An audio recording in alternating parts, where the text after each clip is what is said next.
Alright guys, welcome back to another video, and in today's video I'm going to show you how I made $2,300 trading this exact strategy.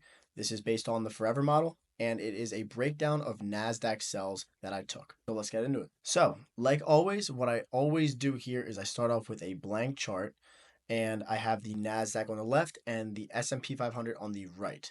So what I want you guys to do before I move on to the next slide, pause the video, mark up your charts, show your annotations before I show you guys what I have on the next slide. So, if you guys have everything marked off properly, by now, based off of all of the trades that I've taken in the past, because I want everything to replicate from every single trade that I take. So you guys are having a better understanding of my whole approach to the markets. So I have SMT divergence inside of an internal range liquidity pool. That is step one of our entry model checklist, and step two because price is tagging the internal range liquidity pool on the S&P and failing to do so on the NASDAQ. So the NASDAQ is showing us weakness in the market compared to the S&P showing us strength.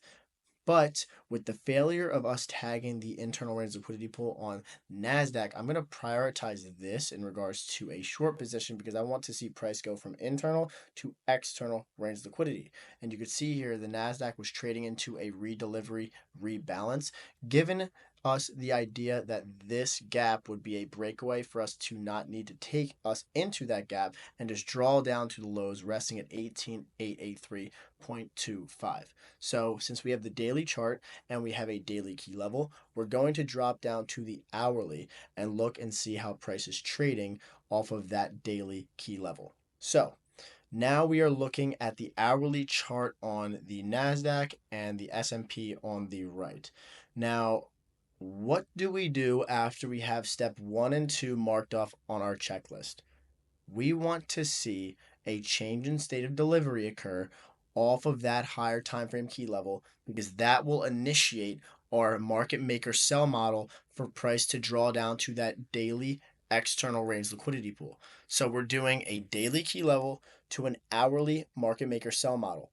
So pause the video again and just kind of understand what needs to happen next for us to then keep our eyes on this pair for us to take a trade.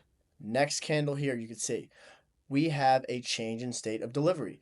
This candle is a down close candle that closes below the up close candle that ran liquidity and created our higher time frame SMT. It is not as clear on the S&P, but it's very clear on the NASDAQ. And I am utilizing this pair regardless because it delivers much cleaner than the S&P because this is also the stronger pair. So we're prioritizing shorts on NASDAQ since it is the weaker one. So since we have our change in state of delivery after our failure to tag that daily internal range liquidity pool, all we need to do now is wait for price to come up into this order block slash change in state of delivery candle. And as you can see here, here is equities open. And then now we're getting into the PM session for indices that starts at 1 o'clock. This is the 12 o'clock candle that traded into that order block. So what we can do now, since we have price trading into that hourly bearish order block, you could either enter here on the hourly or you could fractalize it even more and trade down to the M5 and use this hourly bearish order block as a key level to frame a market maker sell model off of to any range low, most likely resting here. So what we're going to do is we have our hourly key level. We're now going to drop to the M5 chart and see how price trades based off of this hourly bearish order block, retrace and retag. So since we're only prioritizing NASDAQ since it is the weaker pair, I am only focusing on this pair to prioritize a short position. So what I did was I marked off the start of the PM session at 1 p.m. Eastern Standard Time. And this is kind of like a lunchtime consolidation because we do not trade from 12 o'clock to 1 p.m. Eastern Standard Time. We wait until that 1 hour mark passes so that we could then execute a trade position. So noticing here, we have a little accumulation here. And what we could expect next is accumulation, manipulation higher, and then distribution down, kind of like a power of three move. So once we get into that PM session time, I'm looking for that manipulation to occur higher because my draw is lower. And you could see once we get the open of that hourly candle, 5 to 10 minutes go by and we run a short term high here. Now, what happened when we ran the hourly highs and we had a change in save delivery after that hourly high run, creating the higher time frame SMT?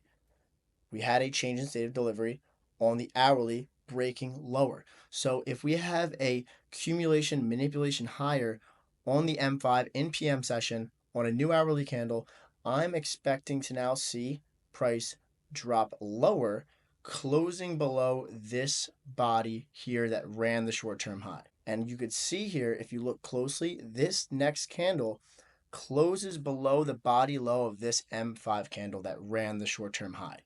So automatically, I know that this is a change in state of delivery.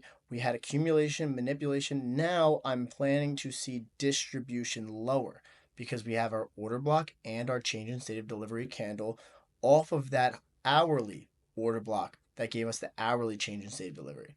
So all we need to do next is execute off of the candle that created the run of the short-term high or order block slash change in state of delivery confirmation. Execute here, stop loss at the resting high. Target is a bullish order block resting at the lows that created SMT. And this is me taking an intraday trade looking to get in and out before the end of the market close. And as you could see here, price, when we tagged the order block, had close to no drawdown and used that area and price as very sensitive and aggressive to move lower because, again, we were framing accumulation from lunchtime, manipulation at the hourly open at 1 o'clock Eastern Standard Time, right at the open of PM session, and then we just deliver lower for the remainder of the day, getting to the end of market close. A super simplistic strategy that replicates the forever model, but can be used for intraday trading for futures. And this is how I've been implementing this strategy. This is actually the outlook that I did on Sunday for indices. I said, looking at indices here, I'm not bullish at all. This seems like a clear sell model in my opinion. I'm looking to see what happens when ES or NASDAQ trade into the daily bearish fair value gaps above us on Thursday's high. If you want to scalp, look for longs to the gap, but personally, I'll be looking for shorts off of that POI as I labeled here. And that's exactly what we did. We built a narrative, we traded the plan of the narrative, and then we executed, and now we just recap and we wait because now we're getting to the end of July's monthly candle. And we have NFP on Friday. So we called our trade in the beginning of the week, we mapped it out, price moved up higher on the S&P, reaching into that daily bearish for value gap. We failed to do so on the NASDAQ. We had step 1 and 2 marked off on our checklist. That is our base narrative for higher time frame analysis, and we framed our higher time frame analysis with intermediate and short-term perspective executions. Now, the twist off in regards to the forever model is that we're using order blocks as our intermediate term perspective POIs to frame short-term perspective sell or buy models. Now, it's a very easy and simplistic process. Use a key level, monitor the aligned time frame for a change in state of delivery off of that key level. Then execute your market maker sell or buy model off of that change in state of delivery. Very easy, very simplistic, and this plays out week in and week out. Now, I hope you guys learned something from this video. Try it live in market action and let me know how it goes for you. But I hope you enjoyed, and like always, I'll catch you guys again in the next video.